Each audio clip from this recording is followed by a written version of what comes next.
Imagine stepping into Los Angeles on a warm September evening, the kind where the sky fades to gold over Inglewood, and the city feels like it's humming with energy. People are moving with purpose, all heading toward one place, the Intuit Dome. It's still new enough that when it appears on the horizon, it doesn't feel real at first. It's sleek, curved, and modern, like something designed for a future that finally decided to show up. This arena isn't just another sports venue. It feels more like a declaration, a promise that entertainment in LA has entered a new era. You feel it as you walk up. This building was built for moments. Inside, it opens up into a bowl of light and sound that wraps around you. The sightlines are tight, almost intimate, even though the place can hold nearly 20,000 people. No one feels far from what's happening. Every seat feels like it's part of the action. And then you look up. Hovering above is the Halo board, a massive double-sided ring of screens that feels like it's floating. It isn't there to distract you. It pulls you deeper into the moment, amplifying every movement, every beat, every roar of the crowd. This is what the Clippers dreamed of when they envisioned a home, a place engineered for adrenaline, for energy, for sound bouncing off steel and concrete, and straight into the bloodstream. But the Intuit Dome is more than basketball. It was designed to host the kind of events people tell stories about years later. Comedy legends, megastar concerts, MMA fights, and even Olympic basketball in 2028. This place was built so fans could feel the intensity in their chest. It'll even host the NBA All-Star Game. Tonight, it's not a game though. It's Linkin Park. Fans, old and new, queue up around the block. Some wearing vintage Meteora tees, others clutching tickets that promise a fresh chapter for one of rock's defining bands. Linkin Park steps onto stage for their From Zero World Tour. It's more than a concert. It's a symbolic rebirth. The band's roots dig deep into the early 2000s, when the sound of heavy riffs, soaring melodies, and rap rock urgency ruled arenas around the world. But tonight, something has changed. A new voice now commands the mic. Enter Emily Armstrong, former frontwoman of Dead Sarah, now co-vocalist of Linkin Park.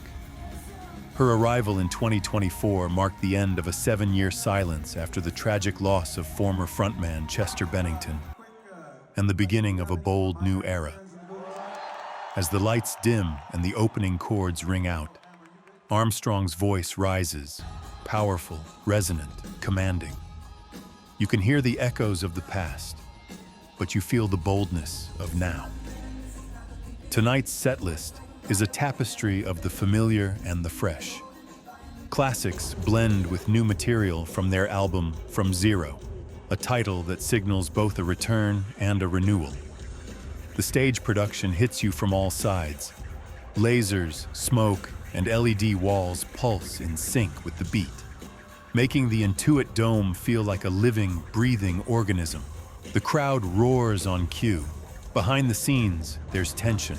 With Armstrong's inclusion, the band sparked controversy and conversation, not about her talent, but about identity, change, and what the band means to every fan who grew up with them.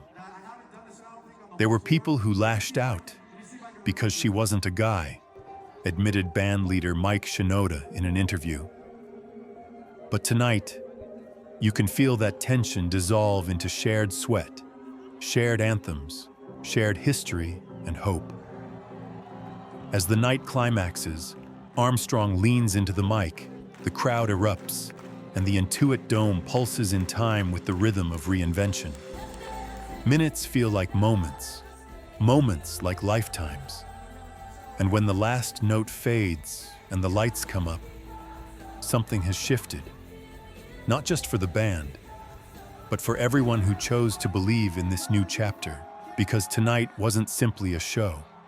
It was proof that Linkin Park is alive again, that change can sing, and that sometimes new beginnings are built not by forgetting the past, but by honoring it and daring to move forward anyway.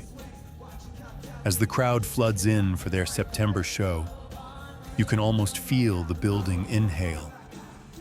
The lights drop, the screens shimmer to life, and the first notes hit like a shockwave. The sound is sharp, clean, powerful. The kind of acoustics you get when a building was engineered with music in its bones, not just basketball in its heart. Hands go up, voices rise. For a moment, it's not about architecture or engineering or price tags. It's about connection. A band whose songs shaped decades, standing in a venue built to shape the future. And when you leave hours later, walking back into the warm LA night with your ears ringing and your voice half gone, the dome behind you glows like a beacon, like a promise the city just made. This is where unforgettable happens now.